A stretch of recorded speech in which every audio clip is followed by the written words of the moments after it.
I never thought I'd be here. 17 years into a relationship. Married. 2 beautiful children. 4 and 6 years old. And then, on one ordinary Sunday, my entire world imploded.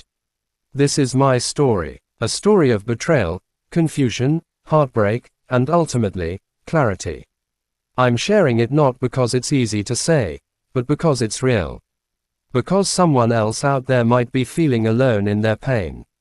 And maybe this can be the voice that helps you feel seen. It didn't happen all at once. That's the funny thing about falling apart. It happens in pieces, slowly, then all at once. She started working late. A lot. Always one more meeting. One more happy hour. One more night where she'd be home long after the kids were in bed. I brought it up more times than I can count. Please be home for dinner. The kids miss you. I miss you. Each time, I was met with excuses. She'd sigh and tell me I didn't understand how demanding her job was. That I was being controlling. That I was suffocating her. I started to believe it. Started questioning myself. Maybe I was too much. Maybe I was too needy. Maybe I was the problem. Spoiler alert, I wasn't. I found out the truth on a Sunday. I'll never forget how still the room felt. Like the air had been sucked out of it. She admitted she was having an affair. She told me she ended it the Monday before. But the entire week, she'd been going out with him.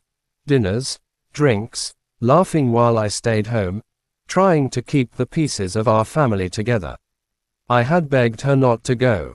Told her it hurt. Told her I was trying to make things work. And she went anyway. I picked up our prescriptions on Tuesday. Just doing the routine chores. Trying to stay afloat. Trying to pretend everything was normal.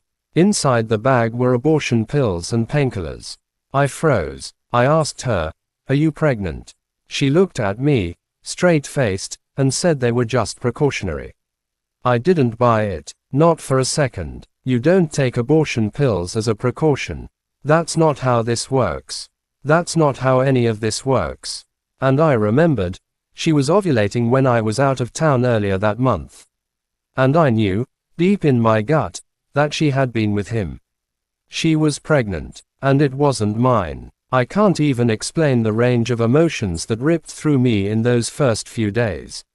Rage, shame, numbness, despair. Up until that point, I had been focused on fixing things. Repair, rebuild, save the family. That hope died the second I saw those pills. And I realized something bigger. She wasn't just unfaithful, she was a narcissist. It explains so much. The gaslighting, the manipulation, the way she'd twist my words. Make me question my memory. My reality. I thought I was going crazy.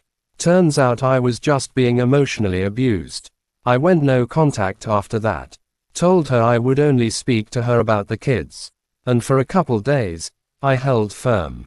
But then she baited me. A message, some cryptic comment, and I bit. I responded, engaged, and immediately regretted it. It was a setback, but also a wake-up call. She hadn't changed. She wasn't sorry. She just wanted control again. I swore to myself, never again. She was supposed to take the pills that day. I took the kids out. Got them away from the house. Tried to shield them from the pain. When I got back, I expected to see her resting. Curled up, silent, but she was dressed up. Hair done, makeup on, heading out. That's when I knew, she probably didn't take them. Maybe she lied. Maybe she's keeping it. Maybe the whole pregnancy was a manipulation tactic. I don't know. And at this point, I don't even care. Here's something I never imagined. 17 years into a monogamous marriage, I found myself getting tested for STIs. Because I had no idea who she'd been with. Or for how long. Thankfully, everything came back negative. And I took that as a twisted blessing. Because if that hadn't been the case, I don't know if I'd be sitting here calmly telling you this story. It was a gift. A painful one, but a gift. There's still a sliver of me that wants to reconcile. It's my default setting. I'm ride or die. I don't like giving up. But I've learned something crucial. You can't fix a relationship by yourself. And you sure as hell can't fix one with someone who doesn't think it's broken. Reconciliation is off the table.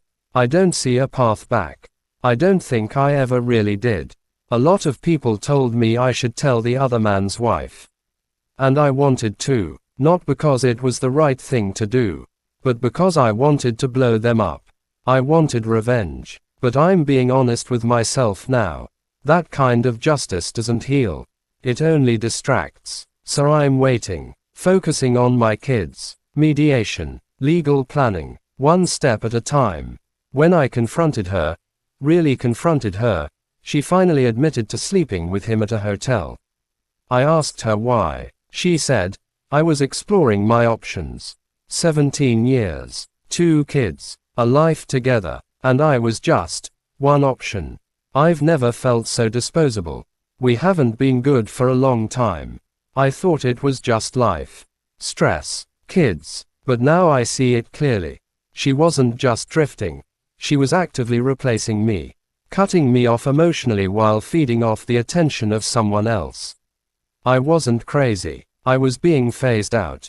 Through everything, the lies, the betrayal, the heartbreak, the one thing that's kept me grounded is my kids. They are my heart, my purpose, my reason, and they didn't ask for any of this. So I'm focusing on them, protecting their world, making sure they see strength, not destruction. Because they deserve better, and so do I. I've started making moves, legal consultation, documenting everything, gathering information, quietly, strategically. I'm preparing for separation, mediation, custody, not to punish, not to destroy, to protect, to survive, to rebuild. This experience has cracked me wide open. But in the rubble, I've found something new, clarity. I'm not the man I was. I'm stronger, sharper, softer in the right places, hardened where I need to be.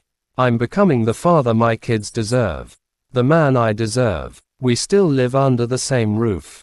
For now, but emotionally, I said goodbye weeks ago. She just doesn't know it yet. There will be a day, soon, when the conversation happens. When the separation begins. And when it does, I'll be ready. If any of this sounds familiar, if you're in the trenches right now, hear me. You are not alone. You are not crazy. You are not weak for loving too much, or for hoping too long. But you are brave for waking up, for walking away, for surviving. This was my story. I don't share it for pity.